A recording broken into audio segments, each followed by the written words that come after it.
તો દ્વારકાના કલ્યાણપુરમાં પણ ધોધમાર વરસાદ, ભાટિયા ગામમાં ગાજવીજ સાથે વરસાદ વરસ્યો। ભાટિયા ગામમાં વરસાદને કારણે પાણી ભરાયા। દ્વારકા જિલ્લાનું કલ્યાણપુર તાલુકાનું ભાટિયા ગામ, જ્યાં ધોધમાર વરસાદ વરસ્યો।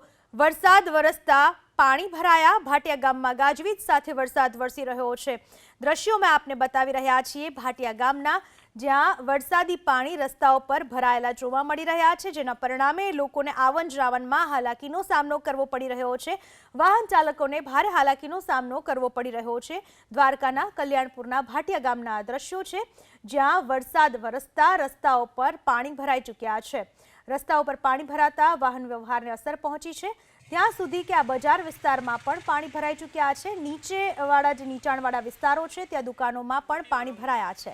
આ વિશે વધુ માહિતી આપવા આપણી સાથે જોડાઈ ચૂક્યા છે મારા સંવાદદાતા રાજુ રૂપારેલિયા।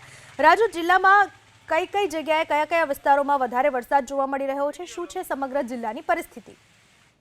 જો વાત કરવામાં આવે તો ગઈકાલે છે આખો દિવસ દ્વારકામાં વરસાદની રાહ જોવાતી હતી। વાતાવરણ ગરમાયું હતું, પરંતુ આખો દિવસ વરસાદ છે તે વરસતો નહોતો। આજે વહેલી સવારથી યાત્રાધામ બેટ દ્વારકામાં છે તે વરસાદનો પ્રારંભ થયો હતો ને લગભગ સવારે 6:30 થી 6 વાગ્યાથી આસપાસથી જે વરસાદ છે તે બેટ દ્વારકામાં ચાલુ થયો હતો ને બેટ દ્વારકાની તમામ ગલીઓ, રોડ, રસ્તાઓ ત્યાંથી પાણી વહ્યા હતા અને બેટ દ્વારકા યાત્રાધામમાં હજારો લોકો, પ્રવાસીઓ છે ત્યાં આવતો હોય ત્યારે આ બજાર છે તે સુમસામ જોવા મળી હતી। બેટ દ્વારકા ત્યારબાદ ઓખામાં પણ વરસાદ વરસ્યો હતો।